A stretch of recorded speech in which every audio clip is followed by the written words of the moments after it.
And we are on YouTube now. Good evening, everyone. Happy Friday.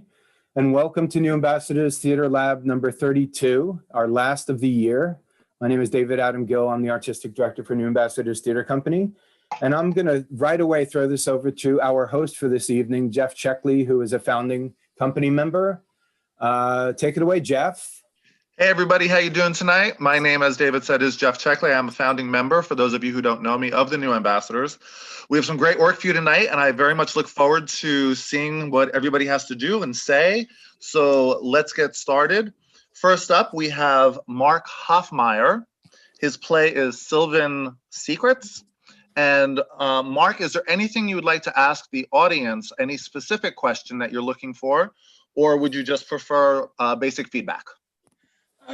Basic feedback, and this is a first episode of a Netflix type series, so there's an introduction of many characters. So main question is it clear, and are you engaged? And I just want to do a shout out to the cast and say thanks so much for doing this. Okay, great. You want to talk about the play, introduce your cast, and we'll move forward. No, there's many of the cast members, and I think that we'd like to dive right in with starting with the stage directions and get right to it, if that's okay. Absolutely. Perfect. Okay, everybody, if you could mute yourselves and get yourself off the screen, we are moving. Okay, here we go. Pilot, episode 1 of 6, Get a Coach. Music up, The Highwayman, Welfare Line, song underneath. Interior, Jeff's apartment, day. Jeff Krause, a middle-aged man, is getting ready for work, hungover, attempts a shower, shaves, nicks himself, looks for a styptic pencil, uses toilet paper. He knocks a small sculpture off a cluttered dresser, then puts it back next to a photo of his daughter. The camera pans a photo of himself and his son in a canoe holding a large bass. His cell phone rings, jars him, answers while heading out of the bedroom, looking at his watch.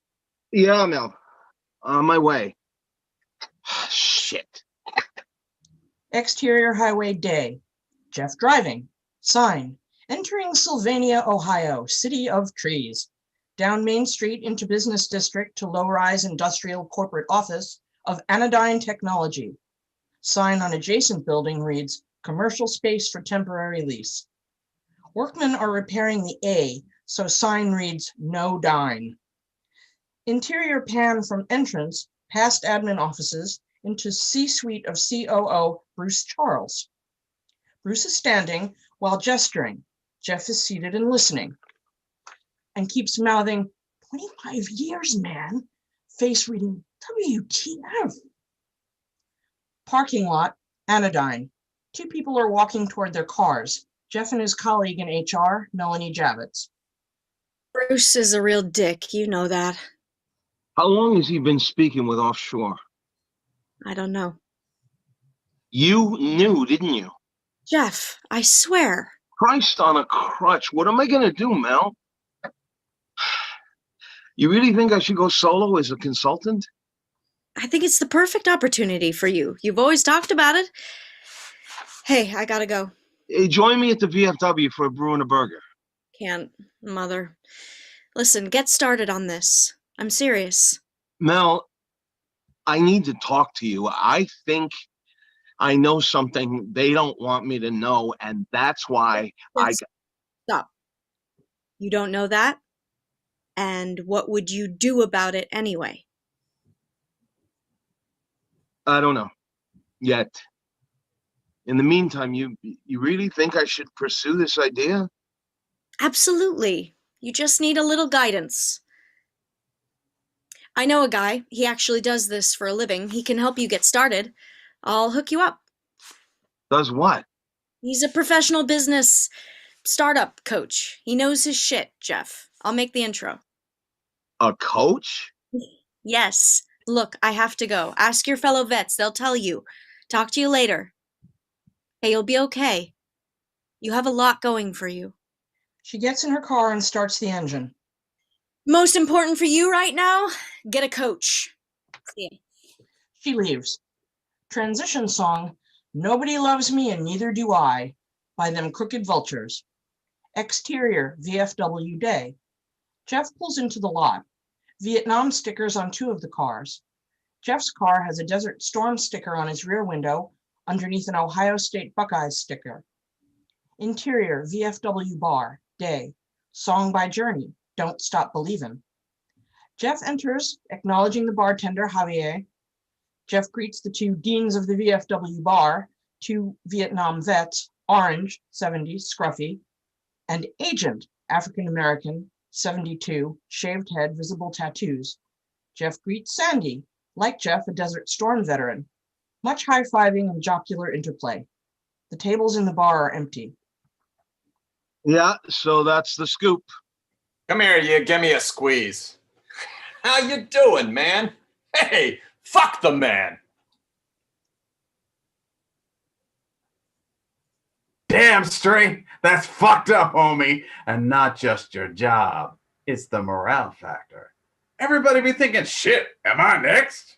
He's right. That plant's in trouble anyway. They've been laying off lots of A-line dudes. You know how we can fuck up Cousin Brucey? Oh, come on, guys. Seriously. What am I going to do now that Anodyne's going to Uttar Pradesh in India? I'm actually thinking of starting my own business as a consultant, like an IT consultant. Spot on, brother. Exactly what you should do. You definitely got what it takes. Just need to get the word out. Hey, you did me a solid. Set me up real good on my new Mac.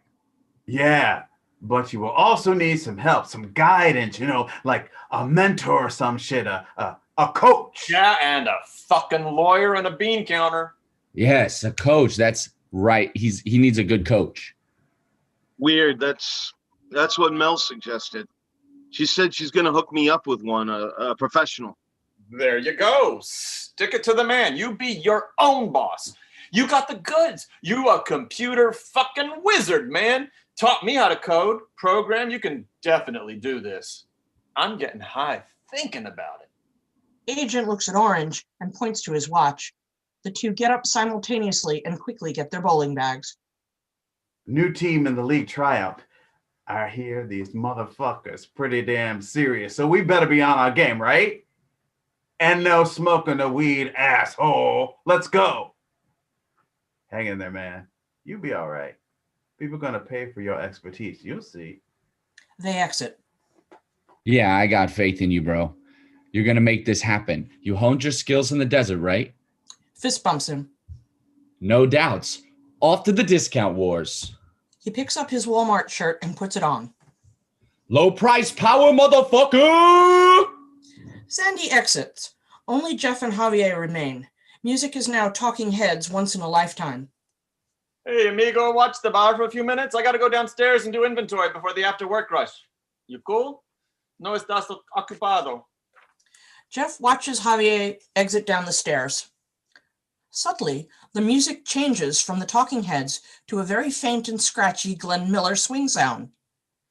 Jeff lifts his head to look at the jukebox, and in the mirror over the bar is startled to see that two men have taken seats at one of the empty tables. They are both smoking cigarettes, and there is a haze of smoke surrounding them. Fellas, this is a no smoking establishment. Guys, you're gonna have to put out the cigarettes. I'm sorry. Bought an ashtray?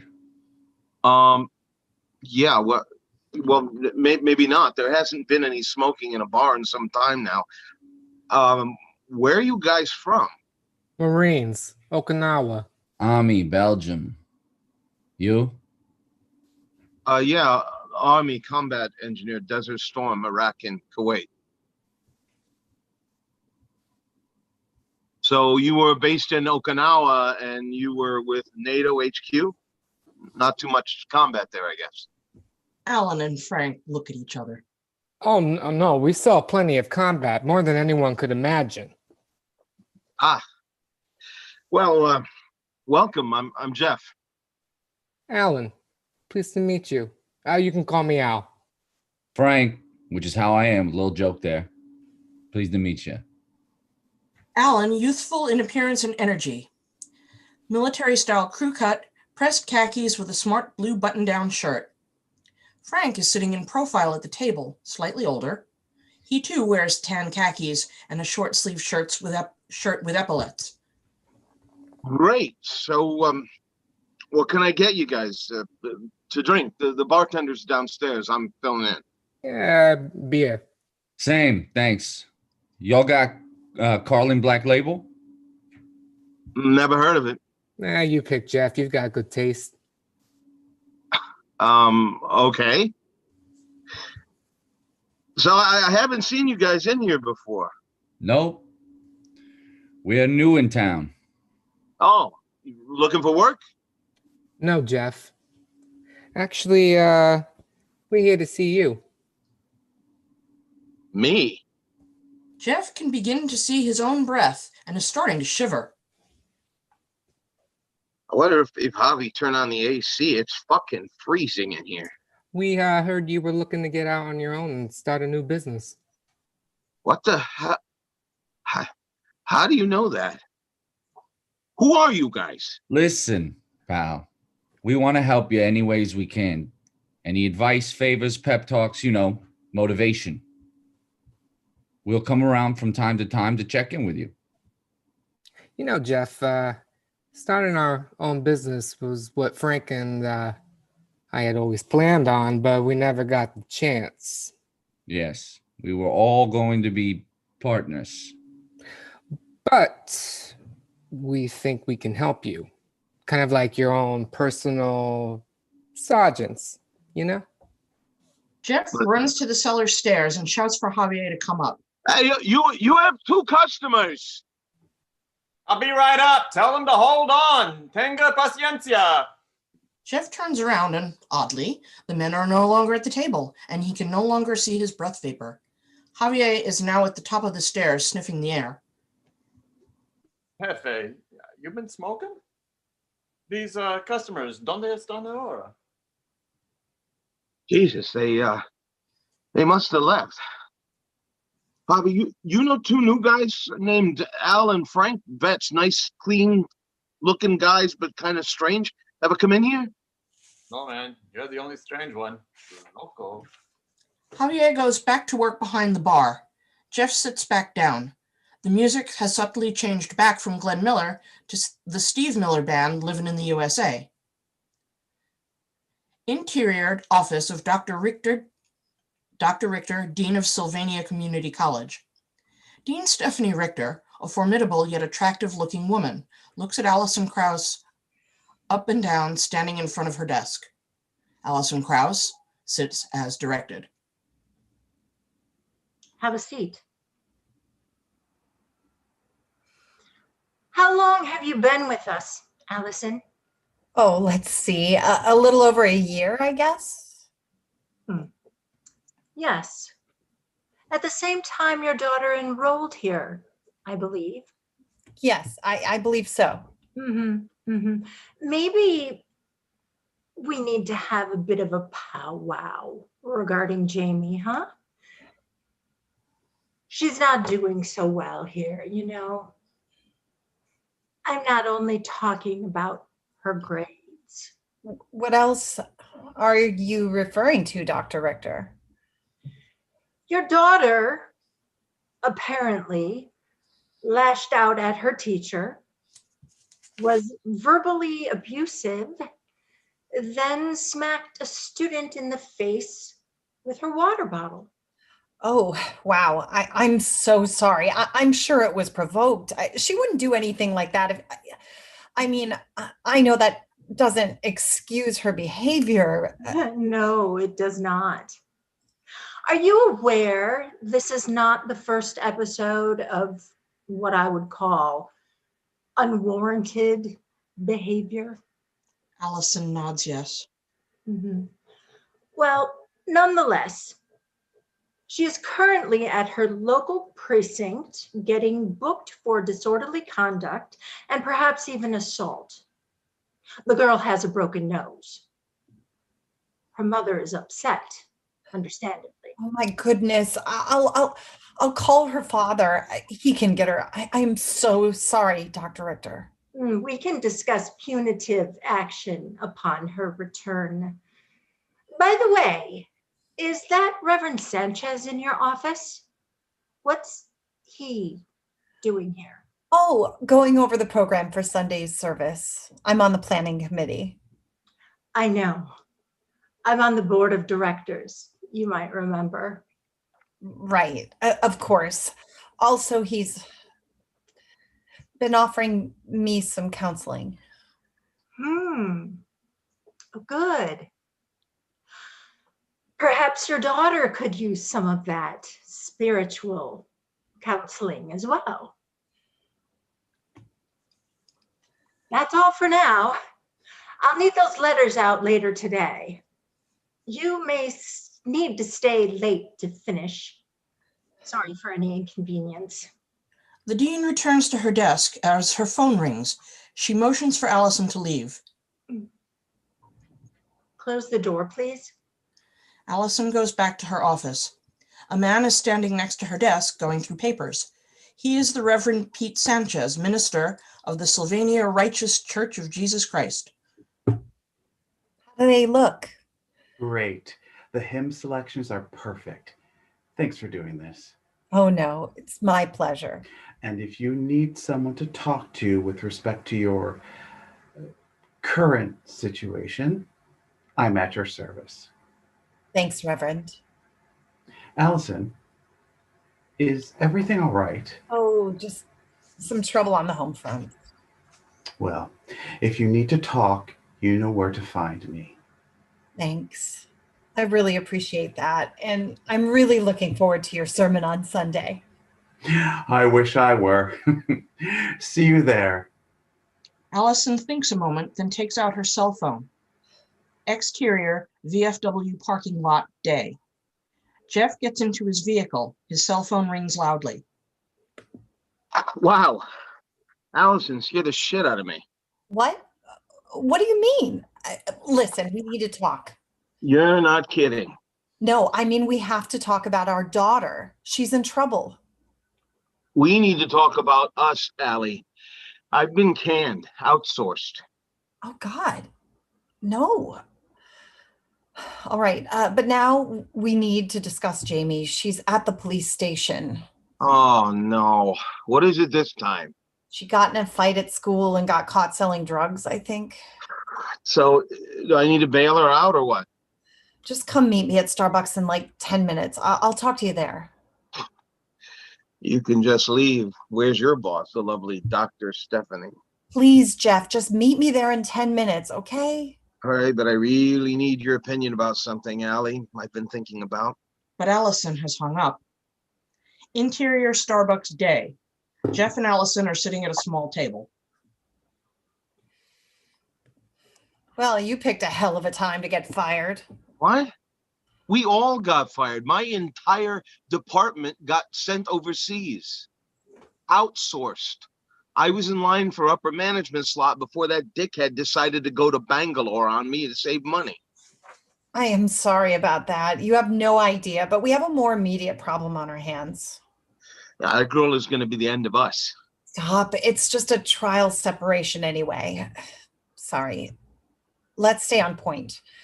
Our daughter has been hanging out with some shady characters, Jeff. I think she's doing opioids and selling them too. Ah, hey, Zeus. And she's failing at Sylvania Community. I mean, how do you fail at a goddamn community college? And her latest boyfriend is a creepy biker dude who got her hooked on downers and convinced her to put those stupid tattoos all over her arms. Rehab, you thinking? Yeah, it was such a whopping success last time. Look, she cursed at her teacher, then punched a classmate with her water bottle in the face and broke her nose. How do you know all this? I work for Dr. Richter, duh. Oh, please don't do that duh thing. You sound just like her. I'll talk to her. Your words are not what's needed. Your health insurance is. She'll probably need rehab and a shrink. Jeff's cell phone rings. He looks at it, sees who it is, then lets it ring so it goes to voicemail. What happens now that you're no longer at Anodyne? I will see about that too. I think I was onto them, Allie. I really do. What are you talking about? It's complicated another time.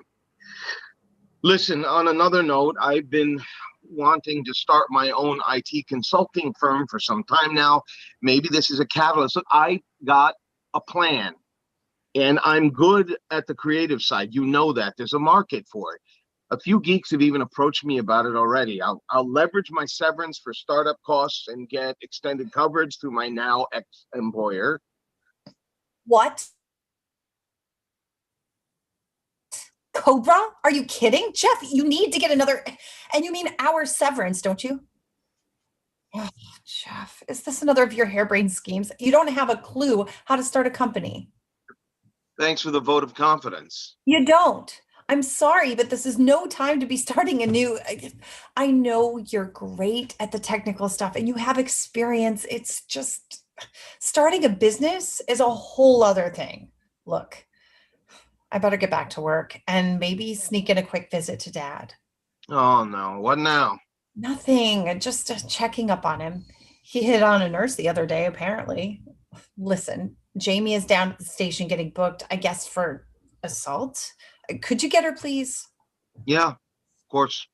And down the road, if you're serious about this idea, at least get some help. Don't try it on your own. Thanks for getting Jamie. To be continued. Allison quickly gets her things and as she starts to head for the exit, stops. Get a coach. Jeff's eyes linger on Allison as she leaves, not looking behind her. I already got 2 coaches. End of scene.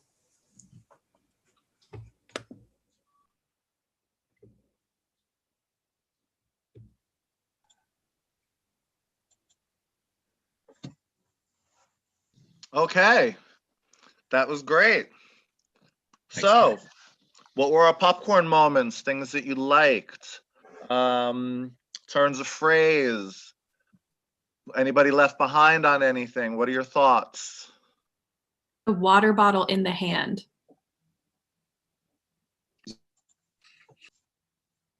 That's a popcorn. Okay, anybody else? Really liked the language in the beginning. Really found it very real, and I liked the shortness and brevity of it. And I enjoyed the 2 guys that were clean cut who seemed to be dead angels. I enjoyed that part very much. Maria Elena. All things Jen Bradley. That was awesome. Anybody drop out at any point? Anything confusing? Something you'd like to see further developed? I think everybody harping on him to get a coach is really funny, especially in this day and age when, you know, there's a coach for everything. It seems it's like get a coach. Okay. That's a popcorn moment for me. And then I told Mark I just love when reality and or when people from a different realm enter or from a different era enter present day. I'm immediately sucked in. Very Stranger Things. All of that. Great. Mandy, you had your hand up? I did. Sorry, my internet's like coming and going. So if I cut out, it's me. I loved that I assumed in the beginning when she was having a conference about her daughter that she was young. And I loved the kind of reveal that she was in college, but the parenting didn't change, you know? Right. It stayed the same, and that you're always a parent, you know what I mean? Like, I really, really liked that. Awesome. Anybody else? Something you'd like to see further developed? Anytime you got lost, confused? Anyone? Linda. Oh, Jennifer, I'm sorry. Oh. I'm flipping back and forth across my screen, so if I miss you, I apologize. But Jennifer Downs, you had something. Oh yeah, I was just gonna say, it hit me right at the end when he asked if he needed to go bail her out, and she said, no, just come to the Starbucks. And then that scene ending in, can you go pick her up from the station? So it was kind of, yes, go bail her out. I wasn't like, I'm not super confused about why she would say like, no, come meet me first. but it just did confuse me a little bit that she did have that knowledge, but then told him, no, don't worry about that. Right, right. Just like with the specific wording of it. Okay, all right. Thanks. Anyone else? Oh, Jennifer. You're on mute, honey. No, there we go. There you are. Computer.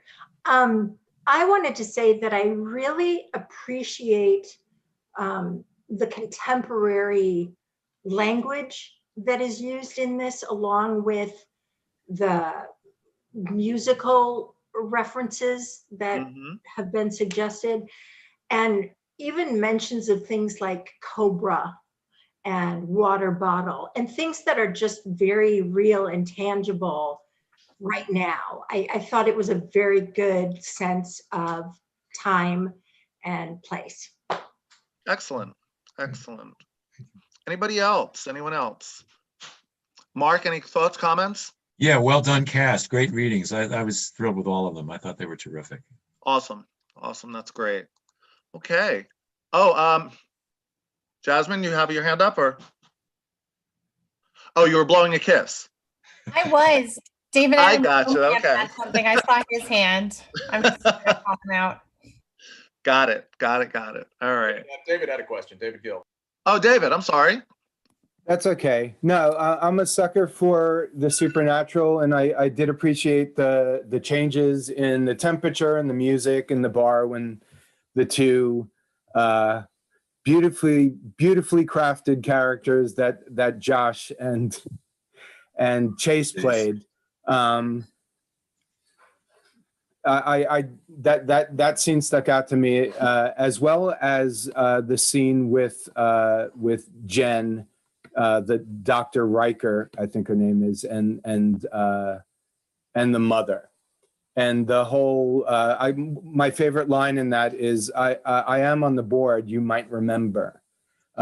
That in itself, in a nutshell, it showed the relationship between these two women just so beautifully. It was really sharp, I thought. Okay, excellent. All right. If no one has anything else, I just want to remind people who are just joining us that there is a link at the bottom for your feedback if you want to put something in writing. Please give your comments to the Playwright. They're always looking forward to feedback on their work. So again, there is a link down there as well. So moving forward, I would like to move on to Linda Giuliani's play, Headless. Linda, are there any questions that you have for the audience that you would like answered, or general feedback?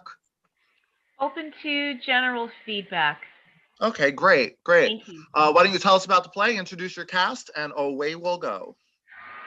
Maria Elena is the woman, and David is the headless chicken. Okay. And John Austin Wiggins will be doing stage direction. So let's get started. Headless. A too bright implied chicken. Woman stands at kitchen sink with knife. She is slicing peaches. There are outdoor sounds of banging of a garbage can. Woman startles easily. She is hypervigilant. She puts down knife and sits at table to relax. She stands to resume slicing. There are sounds of lid of a garbage can clanking to the ground. She is jumpy. She sits again. She stands and tries to resume slicing. Enter headless chicken. I died, and you robbed me. I fell asleep. I couldn't stand to peel the carrots. I couldn't stand to peel the turnips. To peel the parsnips, to chop. Chopping takes energy. I couldn't stand standing. It takes miles to make soup. I kept you in the refrigerator too long, well past expiration. I couldn't risk it. I couldn't risk turning you into soup. I'm sorry. Once is sorry. Twice is mean. How did you know about the other chicken? Word gets around. I don't like to waste food. It's a sin. Drill down to the pain points and pivot. You threw out my uncooked carcass. You chose not to cook and robbed me of my resurrection. It was soup. It was my legacy. You chose chicken. Why not choose cat? They have 9 lives. Being a chicken was a circumstance. What I did with circumstance was a choice. To be soup. Participate in my life trajectory. You owe me. You have eggs in that refrigerator. And? You're going to make an omelet? Oh, I hate omelets. They taste eggy. Then why do you buy eggs? What's it to you? They're my cousins. Oh. I was going to make a peach pound cake. The New York Times had this great, easy to follow, even for me kind of recipe. I want to make something wonderful, something full of hope to share and give joy. Life has to have joy and hope. I need the magic back. Like a legacy? Would you settle for a pound cake? Is that legacy enough? I mean, it uses peaches. Do you have any relatives that are peaches that might enjoy being a cake? Ex-girlfriend? Is that her? No, it's a peach.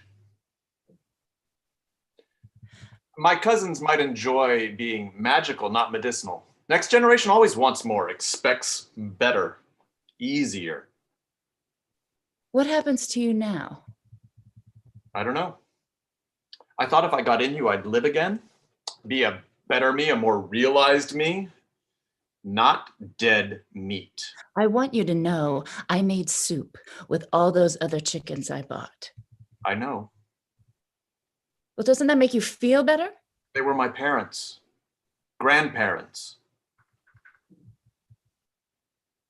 I am so sorry, but I truly believe they kept me healthy and well through these difficult times. And if you miss them and they are a part of me, well, you can come and visit with them and me anytime. It's not the same. You're not dead meat. You could be more. You could be compost. Everyone wants compost. I don't. I can respect that. Maybe there are other ways to feel alive other than being soup. What else is there? Roca says, live the question. Questions are all I got. I need answers. I am in a fear state all the time. But there isn't one answer for all the time. There are answers. My family has been on platters, on tables in the homes of families with the right answers. Nothing turned out the way I imagined. I feel like a bad parable gone off the rails. The foolish chicken who failed to plan for the rest of his life when I had every good intention. And look at me. These are stressful times. Look at you. Are you my best shot? Being ladled by you? When did my standards sink so low? I am not going to be offended. I am an ordinary good person. You are a hurt being. Everyone who had that chicken on the platter on that table, well, those families are over. They are starting over. You want resurrection? Isn't this it? Isn't it this moment? Look at what's right in front of you. I'm going to take those eggs and make a peach pound cake. I can do that.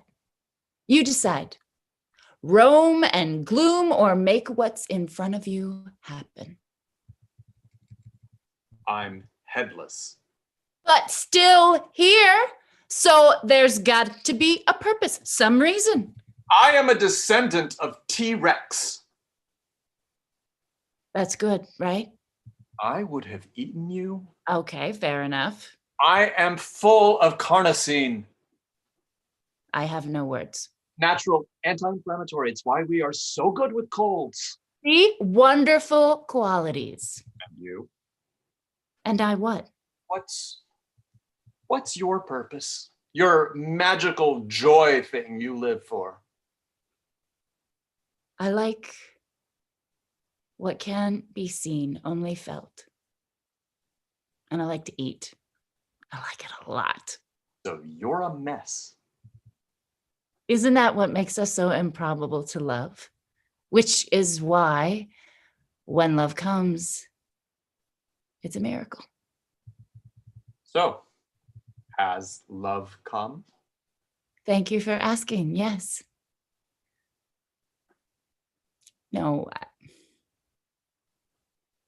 Yes. No.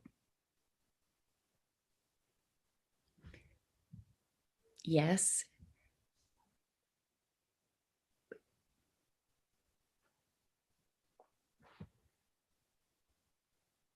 No. There's a lot I love. I'd be content with being ordered off the menu. Wouldn't you rather be off the menu, free range to roam? This is all I have ever wanted. You should want more. What would you do if I didn't remain on the menu? How would you eat? I bought a private chicken. I went to a butcher. A private chicken, not a store-bought chicken like me. I cooked that chicken and it was good. Better. You're saying better. How middle class of you. Yes, I am. I find myself there. I am not a descendant of T-Rex. You are. T-Rex evolved. T-Rex expired. T-Rex devolved into poultry. Survived. Legacy. You're it. Don't waste it. Me? You. If you're not going to eat a chicken, don't buy it. It's unfair to waste someone else's potential. First Nations people prayed for the spirit of the buffalo they killed. They thanked it. They didn't waste it. They were grateful they knew the right order of things. I can pray over you like a buffalo. Don't you dare. I am an agnostic atheist. No, it'll be good. It'll be good. Deity free, no affiliation, a prayer sent from me to you to out, way out, way out there, just for you. No. Please. No. Won't you forgive me? I'm just a chicken. You don't need my forgiveness. But I do. I am haunted by you. Is this like a Cinderella fairy godmother thing for you? I turn into a prince. Saves you the effort of dating. No. I already joined a dating site for recovered Catholic widowed Navy SEALs seeking life partners. They go the distance. They're only single because their wives died. So I'm very hopeful. How do you know they didn't kill them, Why would they do that? Because they don't believe in divorce, can't pay for an annulment, and want to get married in the church again. Wow, that is a grim worldview. Keeping it real. My girlfriend and I. The peach. Yeah. We loved and hated each other. Well, what did you expect? You were so different. My heat, her juice. We made a perfect glaze, so to speak. What went wrong? I don't know. Who the hell ever knows? Do you know? Maybe you or she just didn't have the attention span for a relationship. Doesn't make you a bad chicken, peach, or person. It's information, operating instructions, not a personal meanness, just a fact of your life. Maybe we inhabit the story we can tolerate. I don't know. I can only deal with what's right in front of me. Let's pray. Come on. Come on, we can pray together. I don't have hands. Well, you can pray with your wings. I think you need to make me into soup. I can't make you into anything. Then what's the point of praying? I don't want to be haunted. You can stop being a ghost. I confess, I do. It was aggressive, not making you into soup. But being home alone on a Sunday night isn't right. Maybe that is more a crime than not cooking you. It wasn't about wasting you. It was about not wasting me. And for that, I am not sorry. And you can be free. Find what you want. I don't want to look back. I want to look forward.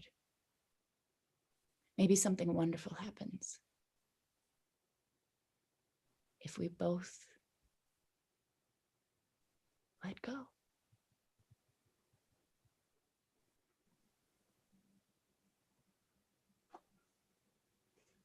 When you put it that way,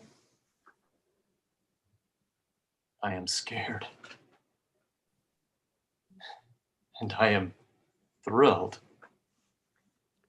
She grabs his wing, then moves center stage. They kneel side by side and face the audience. Woman folds her hands in prayer. Headless Chicken attempts to bring his wings together.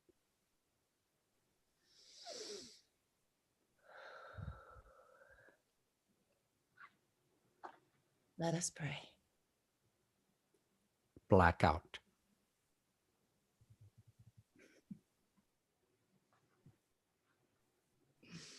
All right. That was awesome. I'm just going to jump in with a popcorn moment that the eggs were your cousins. I fell on the floor. So everybody else, popcorn moments for you, visuals. There certainly were enough visuals. Moments that stuck with you. Did anybody drop out? Hit it. One of the popcorn moments for me was, I don't know why, out of all the cool and like wild stuff that was happening the whole time, just for some reason, she's like, let's pray. And he's like, I don't have hands. I had to like cover my mouth. I thought my mic was unmuted for some reason, but I was just like, that was probably the funniest thing of the whole, I don't know why, but that got me. Well, there was certainly a lot there to digest. Anybody else? Ginny. You have Ginny. Yeah, I gotta say, I have never been so invested in a chicken in my life. I don't know if I can look at chicken the same way. And the headless one at that. That chicken was dynamic, man. David. Kudos, David. Kudos. Thank you. Have you ever been a chicken before? Not to my knowledge. And a headless one at that. Brilliant, dude. Linda, I have to say the thing, because I had the script in front of me, the line that really has stuck with me the few times I've read this is about making the soup and it being miles. Mm-hmm. Trying to find it right now, but Yeah, it takes miles to make soup. Yeah. I love that. True story. Yeah. Anybody Thank you. else? We certainly had a lot of visualization going on there, a lot of comedy, Linda. It was hilarious. There were times I double checked to make sure that I was on mute because I was cracking up. I mean, Maria Elena, when you go and become very, very, very sincere over a headless plucked chicken, it's fabulous. I'm a very compassionate person. I just want to say, having left a chicken too long in the refrigerator and then having felt as though I disappointed it in some way, but just like feeling so bad about having to toss it. But one of my favorite things that stuck out to me is it's not about wasting you; it's about not wasting me. Yeah. I love that. I love that. Yeah, a lot of poignant moments there, Linda. A lot of them. It was along with the humor, but with humor comes those moments. So Liz has a comment, Jeff. Oh, Liz, please. Great work. Great work, Linda. I loved it. What I loved is the juxtaposition of how poignant it was and how funny it was. Each of those two sides just raised the other dramatically. It's like it was more poignant because it was so funny, and it was so funny because it was more poignant. And fabulous performances, guys. Yes, yes. I really second that. I feel like just as much of a comedic play, it was also a play about faith, to me, and I feel like that really landed. So I second Liz. Absolutely. Yes. Oh, Liz, you were waving. I'm sorry. Anybody else? All back. Yeah. Paul, hit it. Great stuff all around. I just want to point out the love, yes, no, yes, no, yes, no. It's rare that you get to see such specificity in such a simple line. So kudos to Marie Elena on a fantastic interpretation of that moment, and to Linda. It's great to just allow an actor to have that space. It's so easy to write so much expository dialogue or so much clever dialogue, but having such a simple moment really kind of disarmed me, and I thought it was really great. Thank you. I couldn't relate to that line at all, but a little bit. Anything else? Anybody else have any comments, thoughts, concerns? Something you'd like to see developed? Something expanded on? Besides the soup? Beside the soup, yes, yes. So much chopping, so much chopping. Okay, Linda, any comments? Just thank you so much for the reading. It was really delightful to watch you create this experience. And it's the first piece I've written in a while. It really reflects my COVID journey since March. And the two chickens that didn't get cooked and that have haunted me. So now I'm buying chicken sausage for a while. But I want to thank you so much. It's been great to be able to come back to this meeting. Thank you so much. Yes, Mandy had one comment, just because I don't think you saw her. Mandy had her hand up. Oh, Mandy, go ahead. I'm sorry. I'm Mandy, sorry. No, it's okay. It's so silly to go out on. I feel like we should go out on what Linda said. So pretend I said this before. I just wanted to say that I kept having visions of those, of like old school, like early Looney Tunes and stuff, where people would imagine people turning into chickens.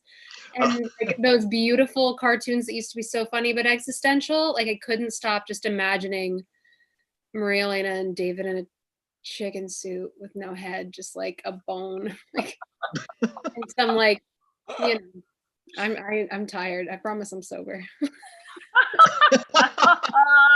The whole girlfriend of Peach thing, just enter Peach. Love. Yeah, the whole line about being a glaze.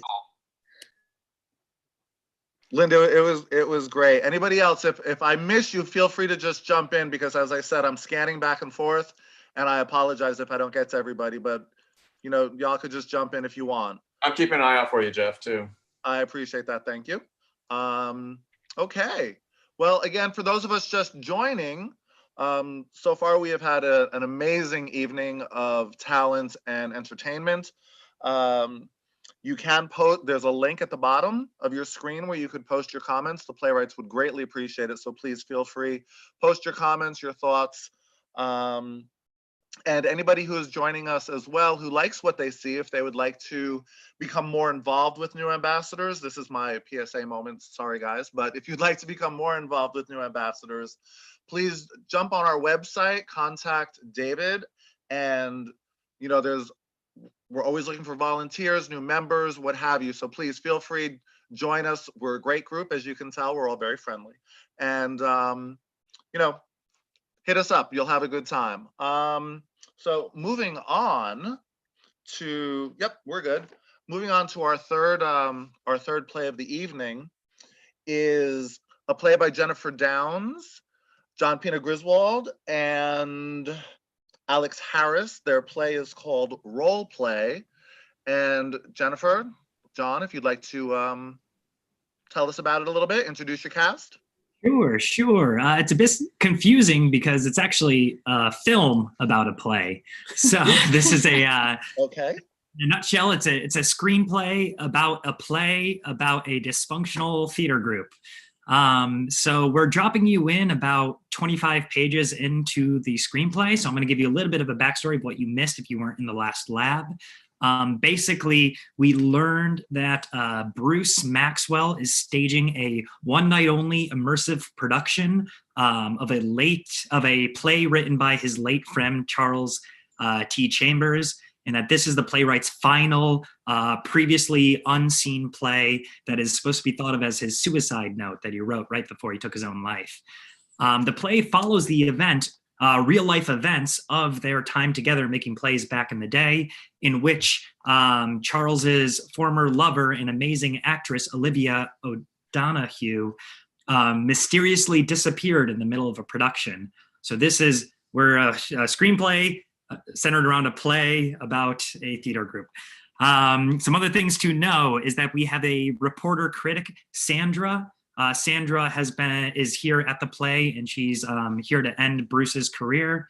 We have George's son, George, is playing Bruce. Bruce's son, George. Bruce's son, George, is playing Bruce in the play. Yes. And that the lead actress of the play, Jules, was going to play Olivia O'Donoghue, but she was fired from her role the week of opening night for creative differences with the director. She's now showed up to the play drunk to watch from the audience, and everyone tried to prevent that, but she is in the audience.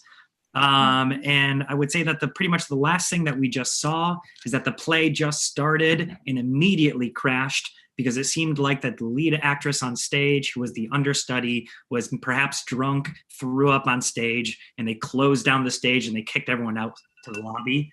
And we'll take it from there. So any specific questions, or we're just going to move straight forward? We would like the general feedback questions, but we'd also like people to keep a specific eye on if they feel at all lost in the moving parts with the ensemble, or if it tracks well, and how we could improve letting the reader find their bearings, with the understanding that we are dropping you 25 pages in. Yeah, and I think that's it. Okay, perfect. So take it away. Thank you. Interior lobby, continuous. Sandra continues to write into her moleskin as she makes her way through the lobby almost magnetically toward the bar. She mumbles her words back to herself. The bartender, recognizing her, pours a glass of red. Bruce's familiar black velvet suit parks itself next to her. Sandra senses him and doesn't look up from her notes. I take it you're already 200 words into your hit piece. As I said before,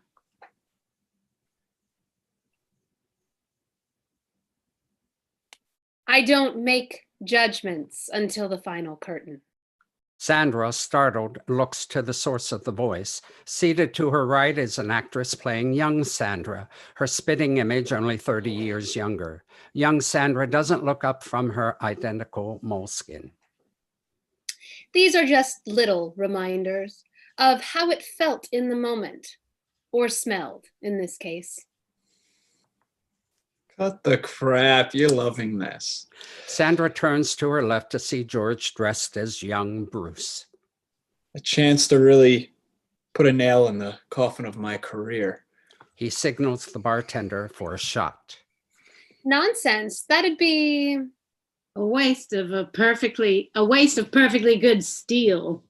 George and young Sandra both give her a look, neither particularly happy with the interruption. Clever, clever, clever, clever. But that would mean... Sandra, remembering, turns towards the theater just in time to see Ash burst through the theater door. They search momentarily, spot George, and beeline over. Bruce, sir. Can't you see I'm talking with the press? George takes his shot. It's Olivia. She's gone. I told you, get some coffee in her, and you'd be surprised how she rebounds. No, sir. She's missing. George pauses. He looks around. At this point, much of the milling audience is now looking on, curious about the outburst. He straightens his collar. Then why didn't you say that? He pushes Ash past Ash towards backstage. Sandra stares in disbelief.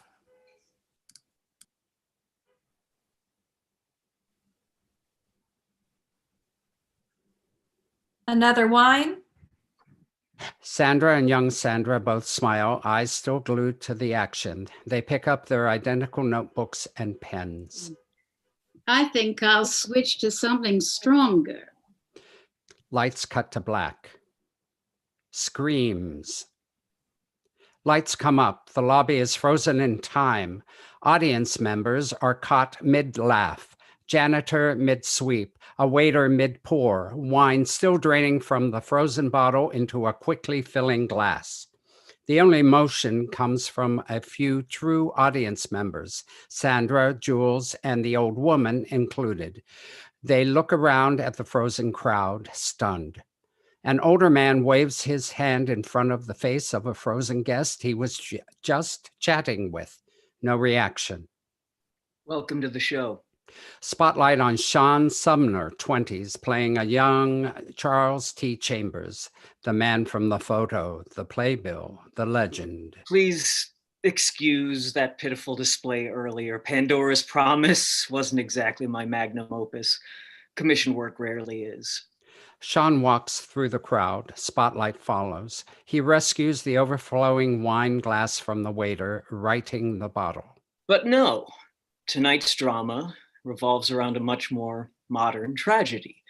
The mysterious disappearance of Olivia O'Donoghue. If you're reading this play, or God forbid, enduring a live staging, then I, Charles T. Chambers, am already dead. Consider this my suicide note.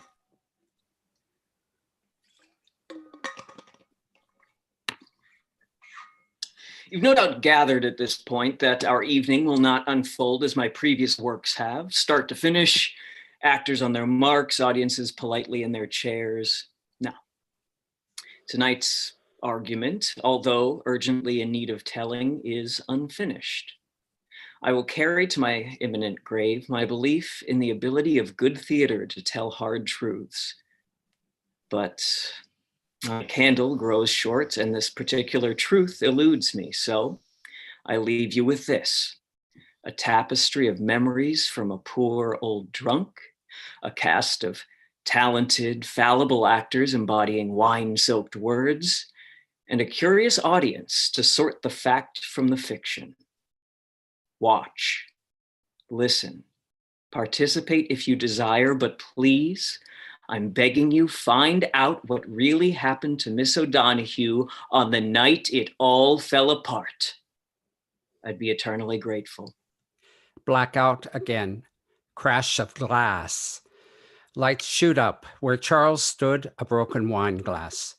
The room unfreezes. The throngs of the lobby mill about as if nothing happened. The true audience members, now all crowded around the broken glass, look at each other, confused, excited, scared. Excuse me, move. George barges through the group, trailed by Ash. The scene has resumed. The true audience members hesitate. Sandra chuckles appreciatively and snaps her moleskin shut. She hops from the bar stool and follows the actors. The other audience members excitedly fall in behind her. George makes his way for the door marked backstage. As the throng approaches, the lights of the room fade with just a spotlight on the door. George pushes through. We follow. Interior backstage continuous. Ash and George lead the way into a bustling backstage area. Actors in various stages of Grecian dress adjust their costumes and makeup. No one seems to notice the small throng of excited audience members in modern dress. Sean paces nervously, drink in hand. Charles, where is she? I don't know.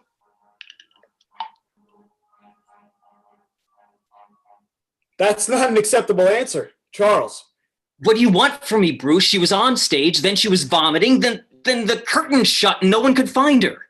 George storms past Sean to the door with Olivia emblazoned on a classic star plate.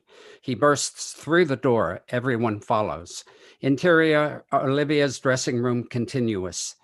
The dressing room is sparsely decorated. A bouquet of flowers on a vanity, a Grecian dress draped over a chair. George grabs the dress. It's stained with vomit. He recoils. Squish. George's foot sinks into the carpet. He tests it with a couple tentative steps. Squish, squish. He kneels down, lifts his foot, and dabs the carpet with his handkerchief. Thick red liquid.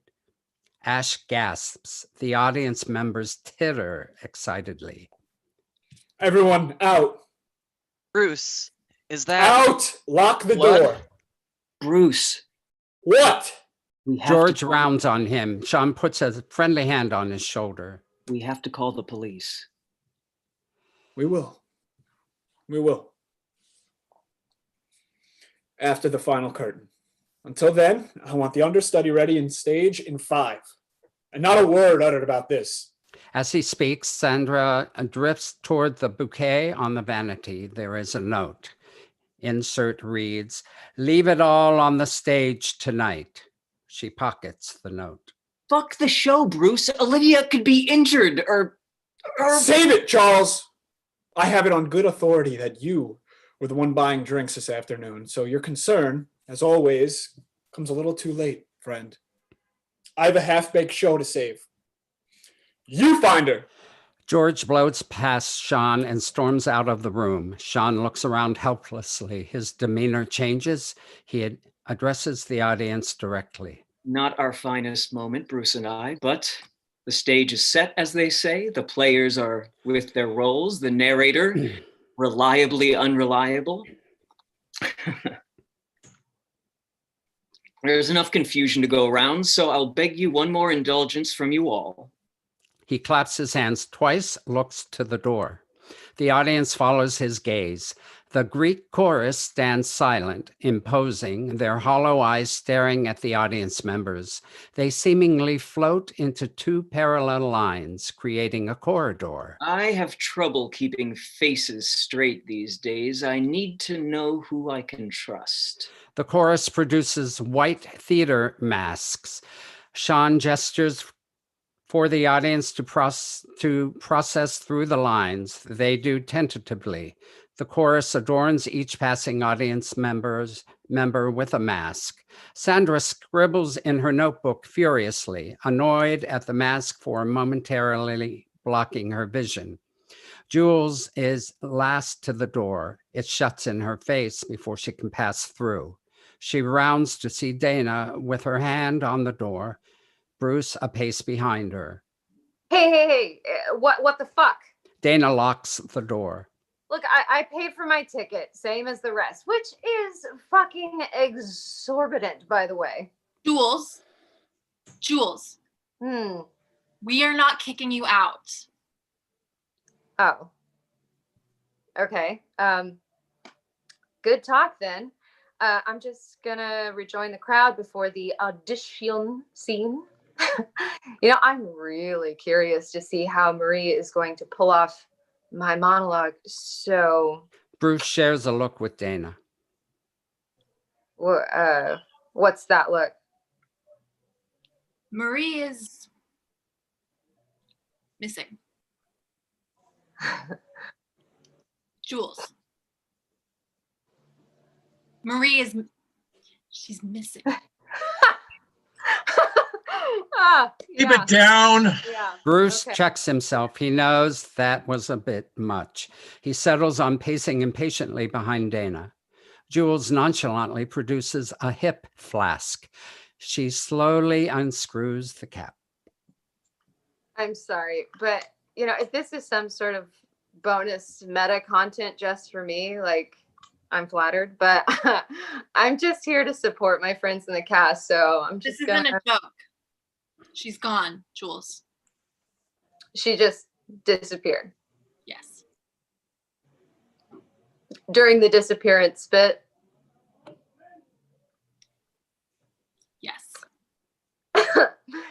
And here I thought she had no timing. Jules, this could be serious.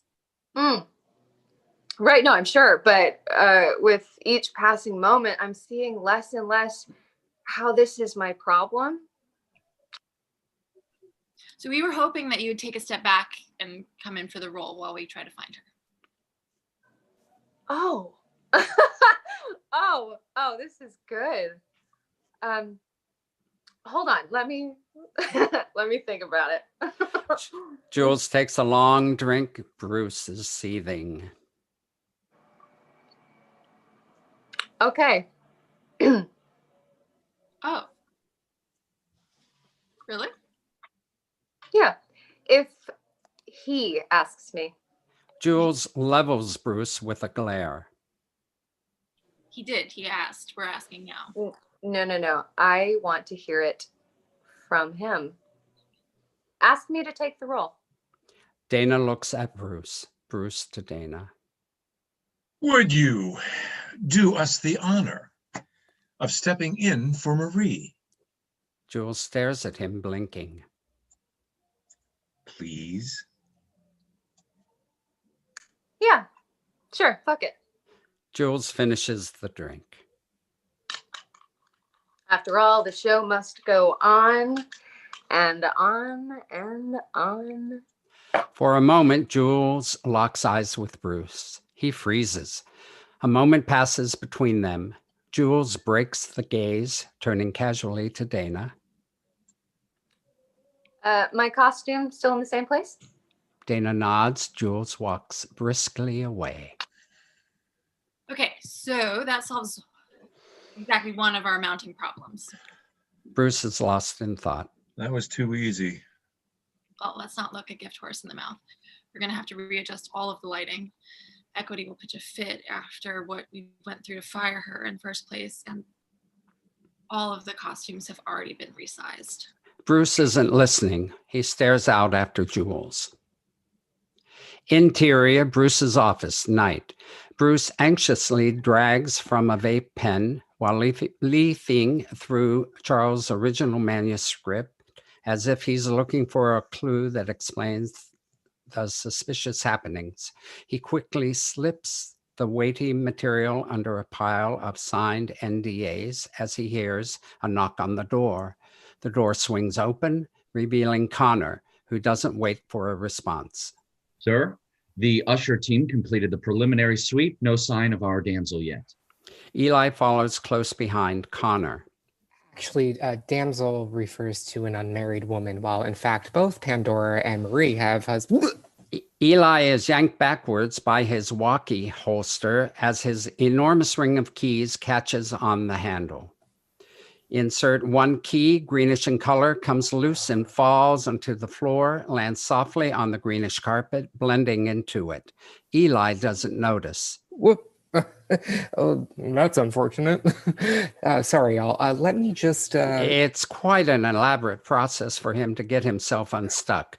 Bruce and Connor both watch. Connor sighs. Oh, for Christ's sake. Eli pulls hard, dislodging the entire holster from his person.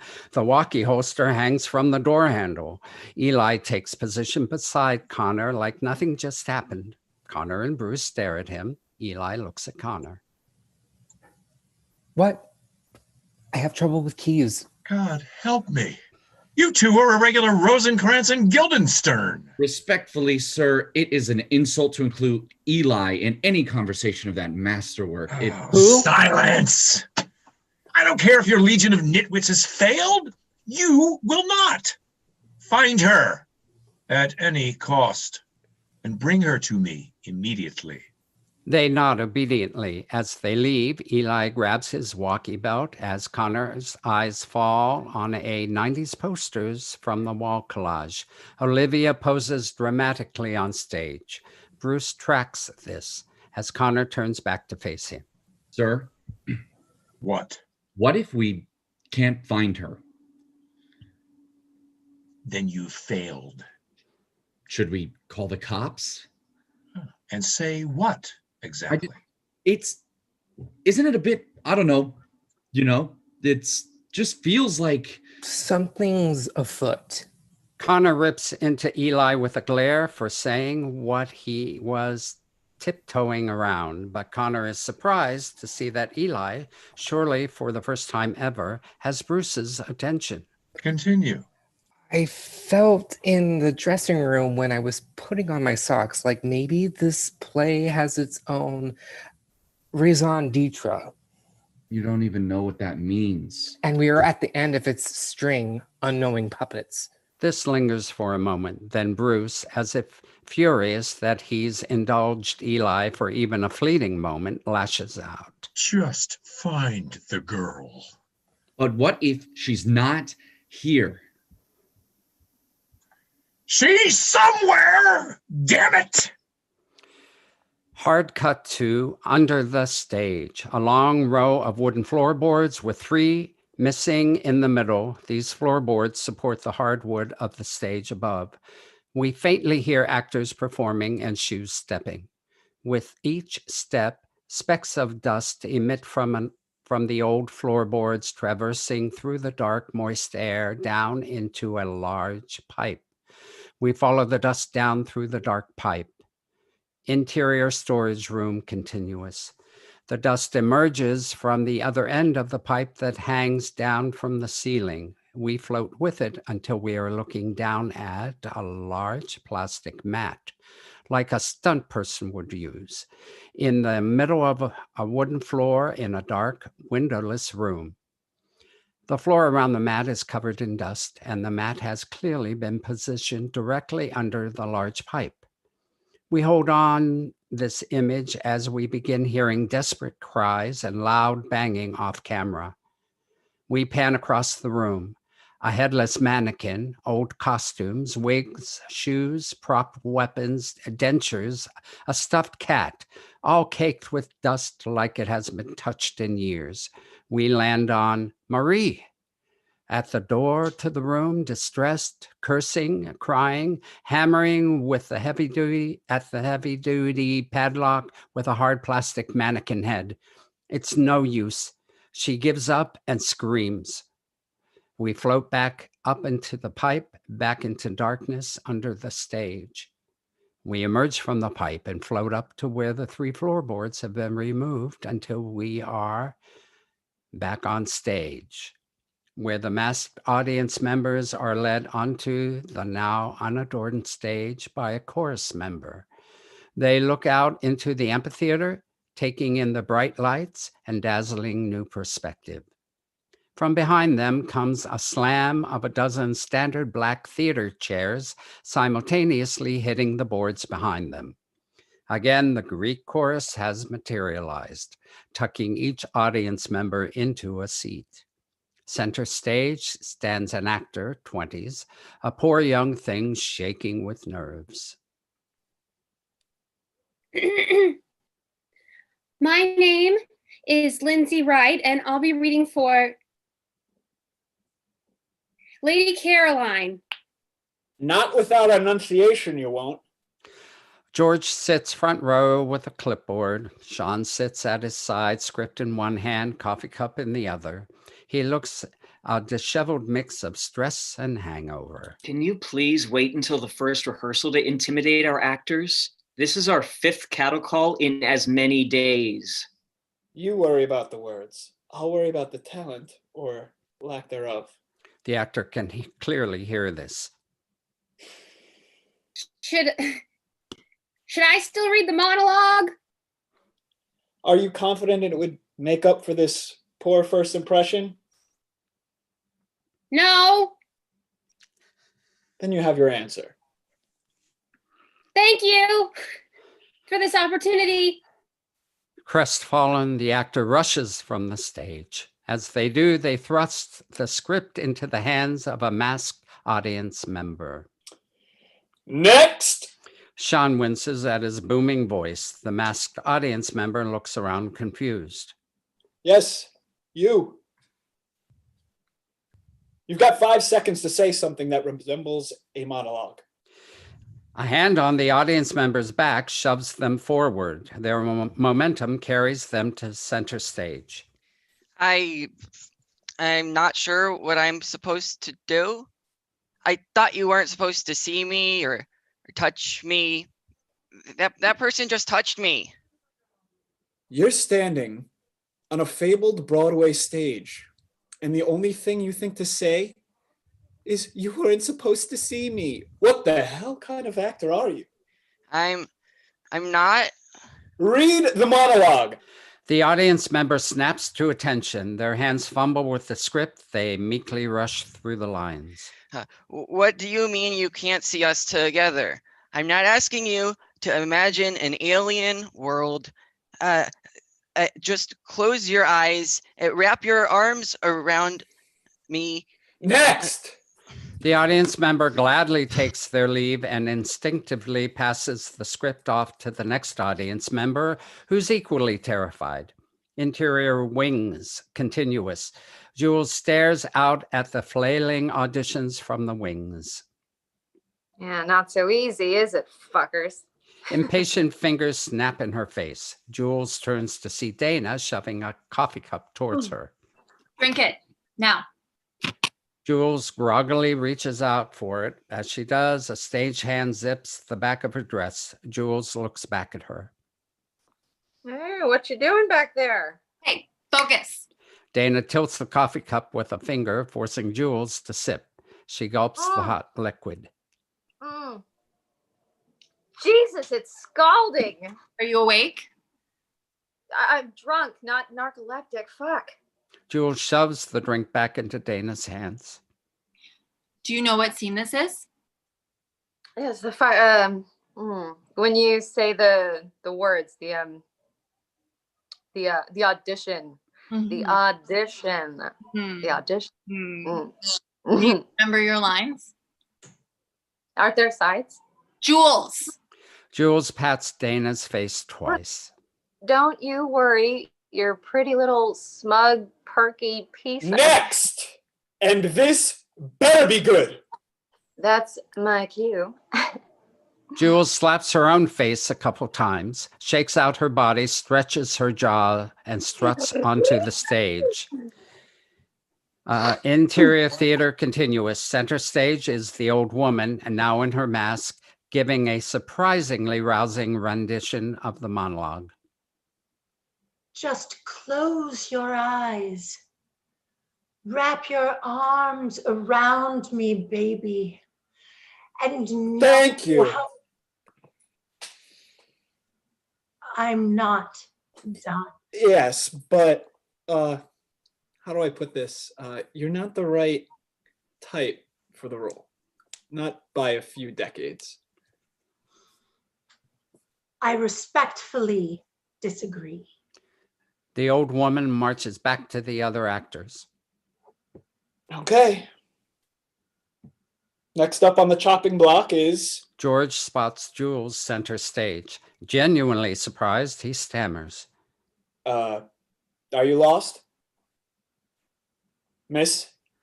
He nudges Sean, who looks up from his coffee. Seeing it's Jules, he startles.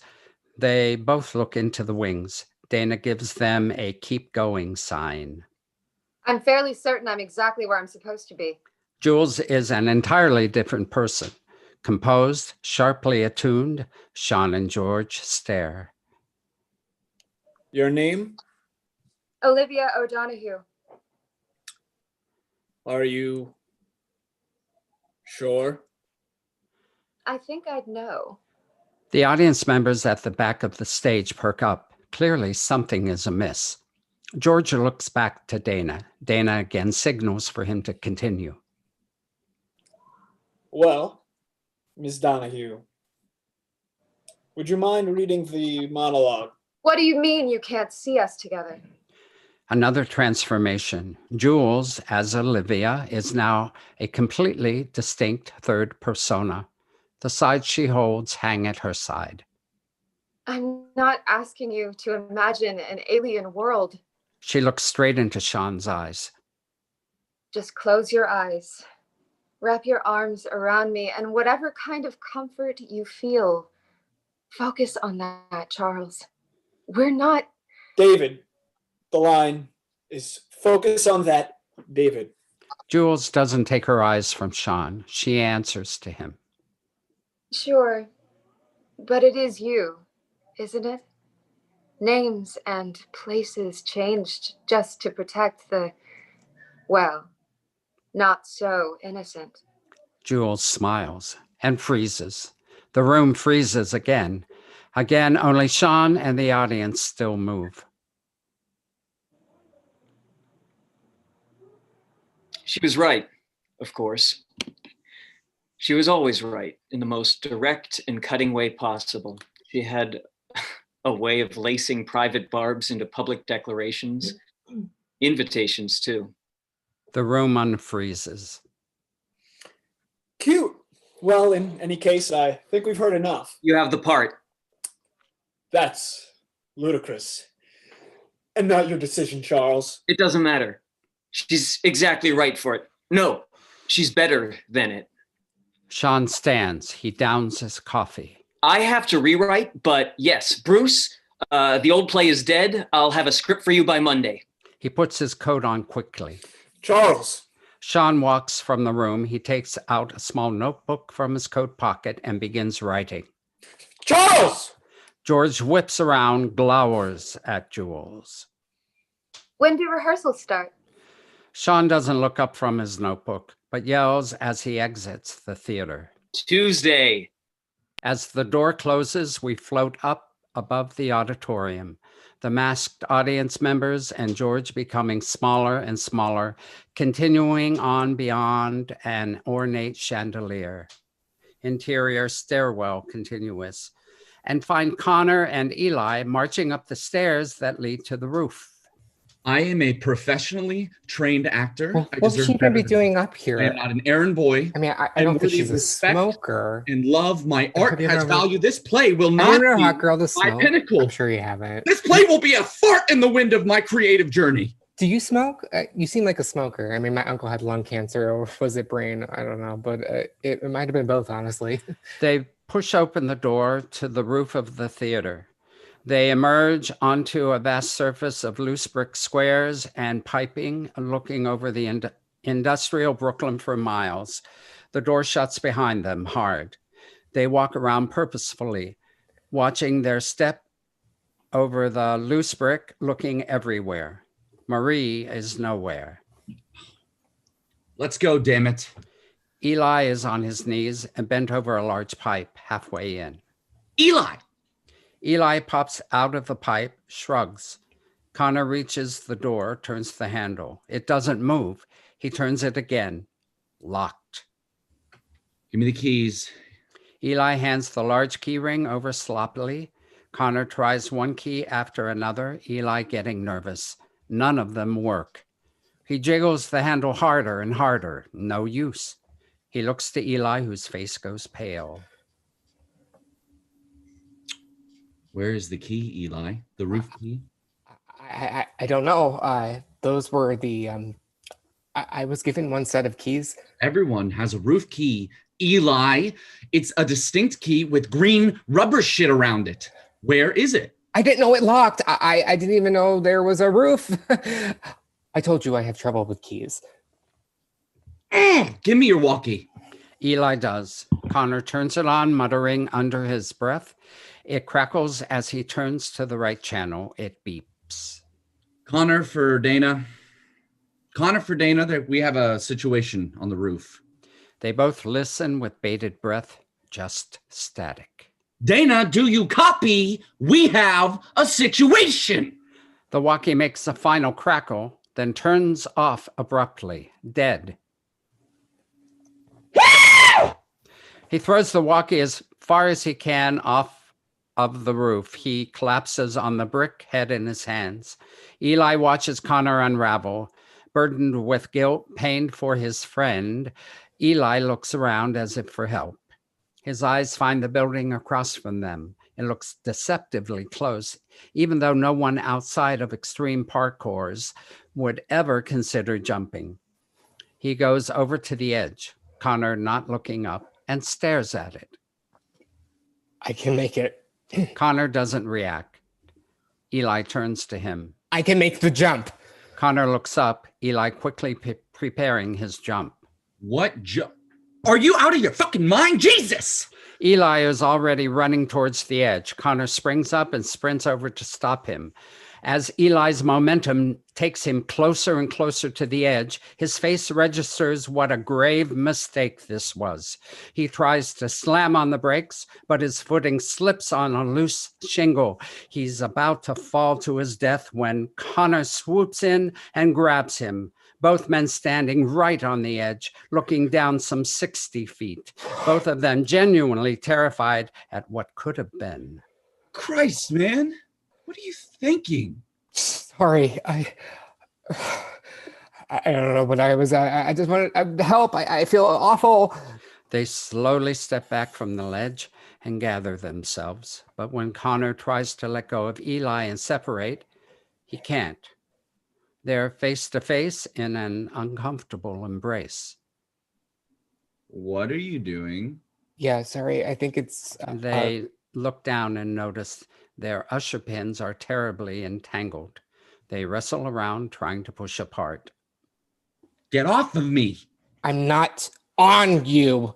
After a torso twist and a flailing elbow or two, they untangle themselves. Connor brushes himself off, while Eli hasn't given up on the jump, looking back over the ledge. So what do you want to... Just let me think. A beat. Eli nods. Connor comes over and stares down the brick wall, eyes darting around, weighing their options. He notices on the other side of the roof, a wall ladder descends the side of the brick building. He points to it silently. Eli sees it and nods confidently. Eli takes it one step too far with an outstretched hand for a shake, which Connor dismisses with a flippant fist pump. End of pages.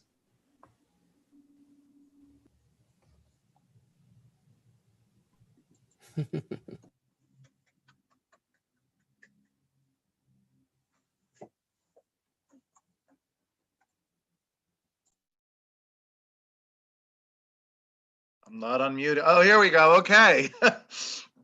Thank you, guys. That popcorn moments. What stuck with you? What caught your eye? I had one that it's not really a single moment, but it's just the way that this is written is such a journey.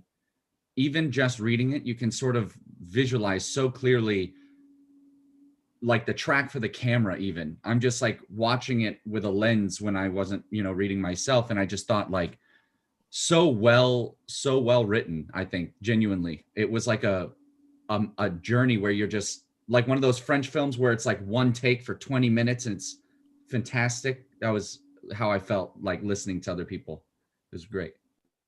Were things clear for everybody? Did the story follow a specific line? Okay. Any other questions, thoughts, concerns? Jen, do you want to reiterate anything? If I'm missing you, I'm sorry because I'm scanning. I don't think anybody had their hand raised, but yeah, again, what we were a little bit looking for on this read, again, we know you're dropping in 25 pages in, but kind of getting that flow of the journey, as Chase said, for the readers. Yeah, and just getting a sense of that. I think, yeah, if you stayed invested, if you had enough to chew on, I think that's kind of what we're looking for. Well, for me personally, it just followed a very nice line, as he had said. It's a nice continuous journey. It's, although you're jumping here and there at times, it still has that steady flow that you're able to follow, which I like. Some of the popcorn moments for me was the squish. Like when he was squishing, I was literally like, oh God, what is it? Is it like all this vomit? Is it blood? Is it both? What is he squishing on? Because squish is never good. So it did follow that sense of foreboding, if you will. And the conflicts, each of the characters very clear, very well defined. for me anyway. So I'm throwing my my hat in the ring. David Gill. Yeah, I had a question. Did we establish the younger versions, like the play within the play at that point? I guess it's young Charles and young Bruce. Were they established in the first part? I don't remember. No, okay. Because that came at me and I was trying, and that was a little confusing at first. But I think what happened was the young Sandra kind of helped me because the old Sandra was there. So I kind of went to that and I was like, okay, this is something that's happening and they're trying to establish something here. But as it went on, it became more clear. Like the scene with the audition was much more clear. And I love the fact that a random audience member got pushed into the audition. That was very funny, Jer. But that was the thing where I was like, I was a little caught and it took me a little bit of time to kind of click into it. But then again, once I clicked into it, it was very entertaining and very interesting. Andy. Same thing. But the scenes that I dropped into the most that were clearer to me was the ones with the boys, and then specifically the one where Hoffmeyer was behind the desk and giving the orders. For some reason, that was the clearest bit in my head for me. And my favorite popcorn moment of a reveal was the shticky moment where the mannequin head doesn't exist during the slow pan, and then she's holding it and beating the door with it. Or the padlock. That was my, Excellent. Anybody else? Oh, Jennifer. Okay, I'm unmuted. Now, I don't know. I'm going to take a liberty with this comment because I'm making the comment, so I can do that. I enjoyed the allusions to old black and white movies from like the 30s and the slapstick with the two at the end and getting to the edge. And it conjured up these images that I have of these famous duos, like Zucker and I forget who he was with, and, trying to get over this wall, and they would just end up getting themselves in knots and stuff. And it's very funny. And it just seemed to reference that in an odd way. I don't know if that was intentional or not, John, or if I am just... Okay, Jenny. Yeah, to build on what Jennifer said, I was particularly intrigued and entertained by the Rosencrantz and Guildenstern, meta references, because it's one of my favorite plays, and those characters are, it's like I mentioned it in the chat. It's like they're fumbling around looking for Hamlet. They can't get anything right. So yeah, that was extremely entertaining. Okay, great. Thank you. I just want to also point out there's 3 authors to this: Alex, Harris, and Jennifer, and John as well. Just so you guys. Yes. Alex, well, thank you as well. Yes. Okay. Well, we're going to move on. Our fourth and final scene for the night is Kendra Augustine's play Scavenger Hunt. Kendra, if you would like to introduce your show, your cast, and then if you have any specific questions that you'd like the audience members to follow or answer for you, then let's do that. Okay, this is I don't know, I decided with like a company to put like 5 of my plays into one long piece. They all shared a similar theme, which is death in the family. But I originally wrote this for a company called Amios, and I got some feedback, so I just kind of wanted to hear it out loud. It's the first time I've heard it in a while. In terms of feedback, yeah, just nothing. I don't have anything specific. I have an idea of what people might say, but I just think whatever or nothing, that also works. But yeah, just their opinions. Yeah, just their opinions. You got it. And yeah, and actors, you can introduce yourself. Hi, I'm Zenny. I'm reading for Jasmine.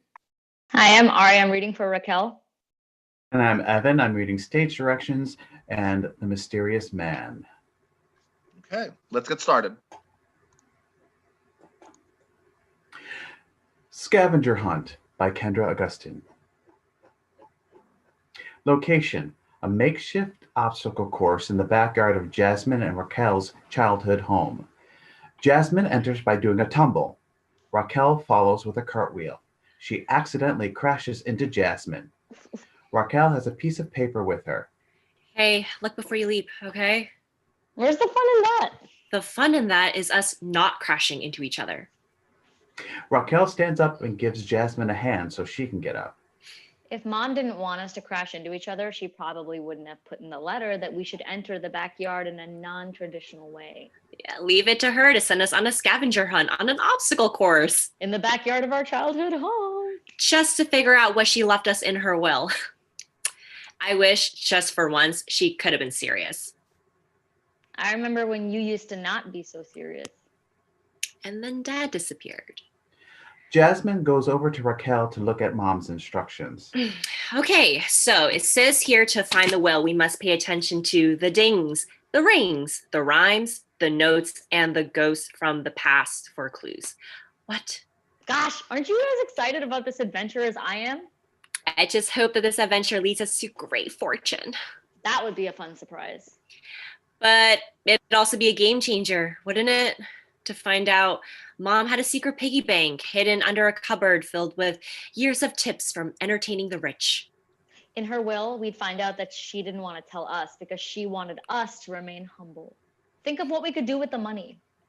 I'd put a down payment on a home in the countryside, have a nice big garden, no need for fences because it's safe, and I'd sit on a porch and drink spiked apple cider.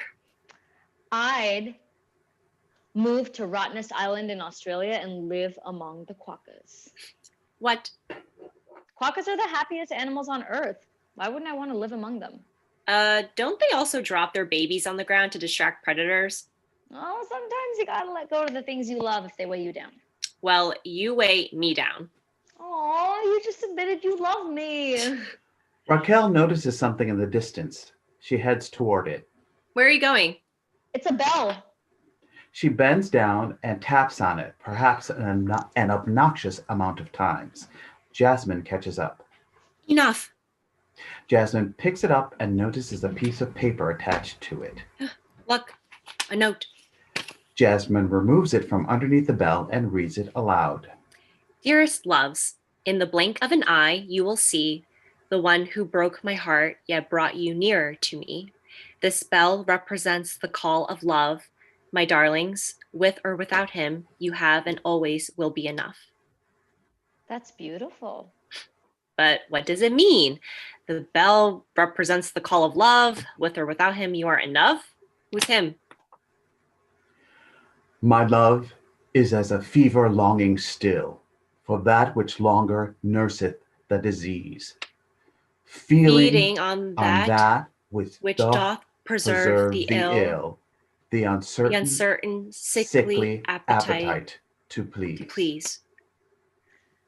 Lots of poetry on the scavenger hunt. That's Shakespeare. Dad used to recite that sonnet to Mom after they would fight. Don't you remember? Dad, I thought you died 13 years ago. I have not died. Where have you been? I have been lured by the music of love. It called gently in the dead of winter. Come, dear man, you're to live your life above, only in iambic pentameter. It was nice catching up with you. Sound of a phone ringing. They turn around to see where the ringing is coming from. Raquel points up, runs in the direction of the ringing, and climbs up and discovers a rotary phone. She picks it up and starts beatboxing into it. She does this for a bit and then stops in the hope someone will respond. What was that? Whenever I wanted out of something dumb or scary, I would call Dad and just beatbox. He would beatbox back and we'd say nothing else, but I knew he would come to get me. I guess not this time. I didn't know you had a special thing with Dad. Come down. We have to keep moving. No, you come up here. Jasmine is hesitant, but eventually climbs up. When she reaches Raquel, she grabs the rotary phone from her and looks under it to see if there's a note. There is Another one. note. You read it this time. Dearest loves, you have one more chance to live as you are called to live and stop the dance between who you are and who you should be. Discover it and you will be set free. Between who we are and who we should be. If I knew what that was, I wouldn't be here doing some silly obstacle course just to find a way to survive. This is ridiculous. I'm tapping out. No, we're close. The dings, the rings, the rhymes, the notes, and Dad, aka the ghost of the past. We're almost there. Don't quit now. Why shouldn't I? It's what I do best. I'm just like Dad. Quit when the going gets tough. Oh, quitting is a huge commitment. You don't have to be like him. Why is everything so easy for you? I'm always frustrated and you are always having the time of your life. But aren't you tired of not having the time of your life? The amount of energy it takes? It's because I care about things, unlike you. Hey, I care about a lot of things. When Mom died, you talked about how fun the funeral was going to be.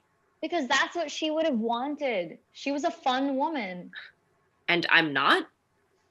No. Jasmine climbs down and begins to walk away. Raquel follows. What a privilege it was to have a mother who sought to bring us joy at all costs. A mother who carried us into her everyday life and work. Jasmine stops, but she doesn't turn around. We were surrounded by love and fun. Jasmine turns around. I'd rather have been surrounded by money. That is not true. I know it's scary, the idea of facing life without her, but she's gone. Now it's just you and me. We will take care of ourselves, and eventually the space between who we are and who we should be will no longer exist, okay? Okay. They hug each other. While they are hugging, Jasmine sees the will. Oh, look, I think that's her will. I think that's her will. Jasmine runs over to it, picks it up, and reads it. What does it say? What does it say?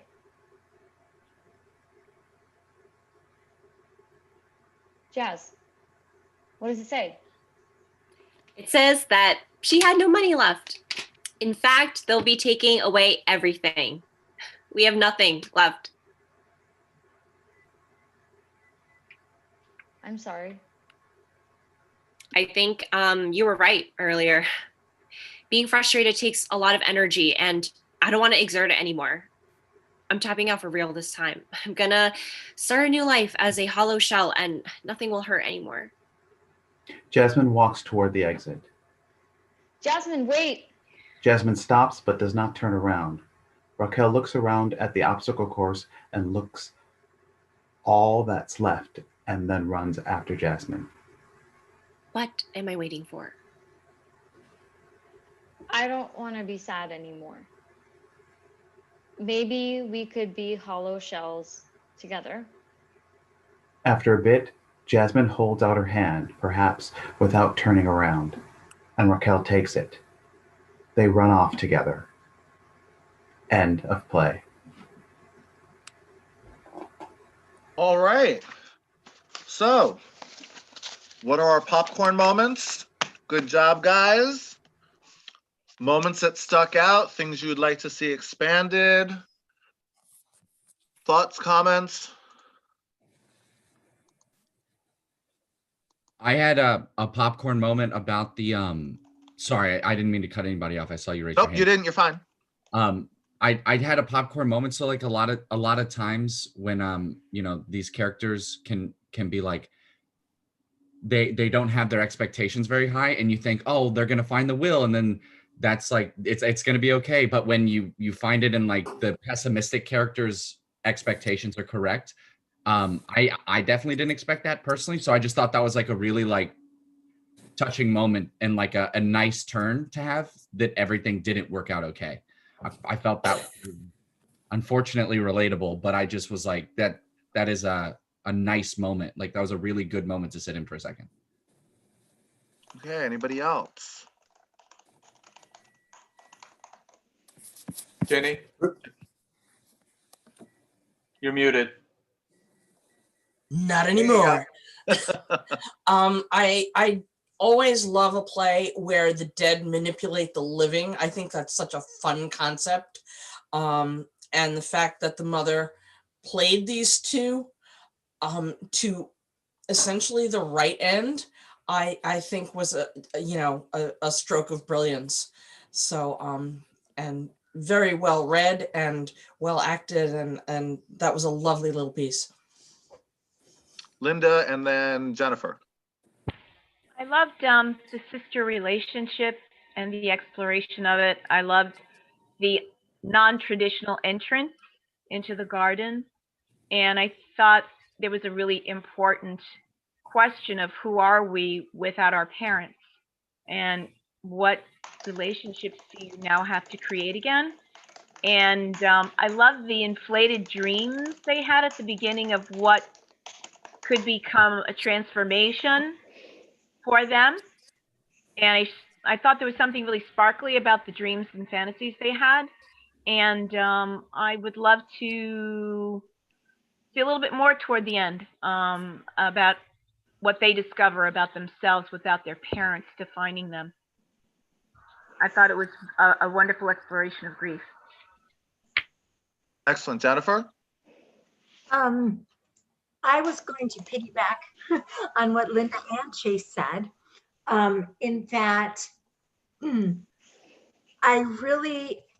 got the bit about having, the external hope dashed of the money and the, all that type of thing. But at the end of it, despite all that, I was left with this feeling that they had each other and that it was going to go on from that. So yeah, aside from what was said about who are we without our parents, the fact that they are someone without their parents, and that it was an exciting and interesting direction for me to think about how they're going to go forward. And I loved that. I felt that it was a positive spin at the end.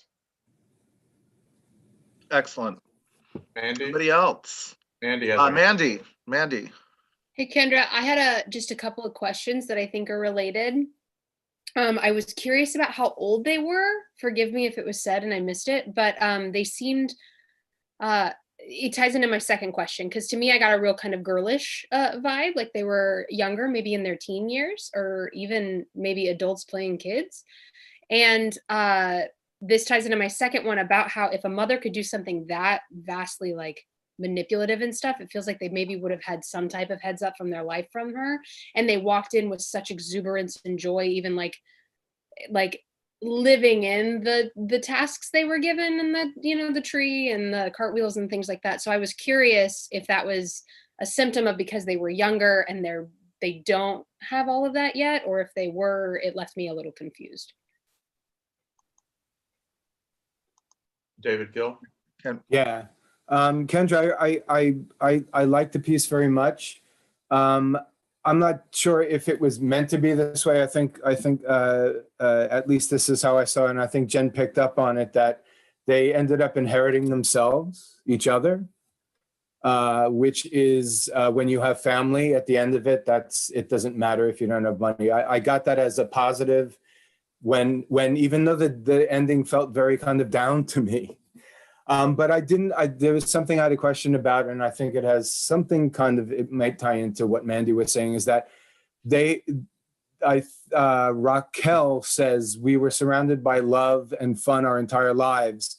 But at the end, they said, I don't want to be sad anymore. I don't want to be empty anymore. And I wasn't sure where that came from, if they were surrounded by love and fun from this woman the mother that just died, right? You don't have to answer that, but so I was I was wondering about that. But at the end of it and everything, I did feel, even though it felt like it was down, I felt as though they inherited each other, and that was something that maybe they were going to learn, that they had each other. So Linda? Yeah, I agree. It seemed as though they. Oh, Linda, go ahead. Sorry, Jeff. It's okay. You're muted, Linda. Still muted. There you go. I have a bad computer. The word hollow is such an interesting word, and it can have many meanings. So I would encourage the playwright to explore that word hollow, because it kind of feels like a down moment, but I wonder about the word hollow and if it could have different meanings, because it was a word that hit me, but I wonder if its meaning can change and shift. Anybody else? Any other thoughts, comments, things you'd like to see expanded, popcorn moments, anything? I'll say what I liked was I kind of had a feeling that there wasn't going to be any money, because whenever you kind of look for money, it's not there. But to go off of what Jennifer had said, at the end, they come together, they unify, they have each other. And I think that happens oftentimes in a, you know, in a family that loses a parent or parents. You kind of gravitate toward your sibling, because now it's you guys. The torch has been passed, if you will. So that was just a positive that I took out of it. So, and I just want to say quickly that if anybody has joined us, that you can put comments down at the bottom. And if you do like what you see, feel free to contact us at New Ambassadors Theater Company. Feel free to, let us know what you are looking for, what you're into, what you want to, if you'd like to help out. And I know that David has a few things that he would like to say. If no one else has any further comments, I'm going to turn it over to David for a quick few minutes, and we'll go from there. Mr. Gill. Thank you, Jeff. And thank you, everyone. It was a fantastic lab, really exciting work and such good acting. You guys really did a phenomenal job. Just wanted to say that we do have Lab 33 set up. So this is actually the end of the year, and thank God for that. We move into a new year, and I think it's going to be, it can only get better, right? It can only be better. And we survived this. So the first lab is January 22nd. The playwrights are Erin Mohan, Fernando Vieira, he's a first-time playwright with us, Evan Edwards, who's here, Natalie Nekifaro, who has been with us one time before, and then Matthew Sievers, who is also a new playwright. I love the fact that, and if you know anyone, if any of you new people are writers, and want to test out the lab, please let me know. Sign up for the doodle. We have plenty of room. The acting doodle, I've been posting it. It will be up tomorrow on Facebook, and it will also be on the top banner of our website. I got to go lower like that. If you'd like to sign up to act. And then the doodle for playwriting is also on the website, and it's also on Facebook. So again, if you know anyone, or if you yourself would like to present any work, this is the forum, this is the lab. It's, as you can see, it's a lot of fun and I think very helpful. Also, in 3 minutes, the Corona Chronicles episode 5 will premiere on YouTube, on the YouTube channel. So that's also something that is finally done. Erin Mohan, myself, Max Gill, Kendra, Augustine, and Paul Packler were the writers of the five episode series. And I think it was very successful. We had a lot of fun. We had a lot of people who were involved in it. Josh, raise your hand if you were in one of the episodes. There we go. And Todd is Stone Quarry, the spokesperson. Boulder Quarry. I keep on getting that wrong. Boulder Quarry, sorry. So again, that's going to be on YouTube, a 5th episode, and that ends the episode. And then I just personally would like to thank Jeff for hosting. I would like to thank Jackie, who is our managing director, who's been on YouTube this entire time, posting things and getting that conversation going. And also Ginny and John, you guys did not have the easiest task. There were a lot of stage directions, and I think you guys did a wonderful job. as well as Evan, thank you very much. Nice job. So- Nice job. Yeah. So that is it. We are completely done with the year and the lab. Everyone have a great holiday. Stay safe. We're almost out of this. So just please keep safe, keep healthy, and let's make it through. And again, if you have any, yes, Mandy, go ahead. Oh, you're waving. Yes. She's blowing kisses. So that's it. Again, if you'd like to be involved in New Ambassadors, you can go to the website and there is you can send an email, the doodles, if you'd like to act, if you'd like to write, if you'd like to be involved in any way, we open our arms to you. And again, thank you so much. Have a great holiday. Have a great new year, and we'll see you in 2021. Yay. Bye, everyone. Hi, everybody. Have a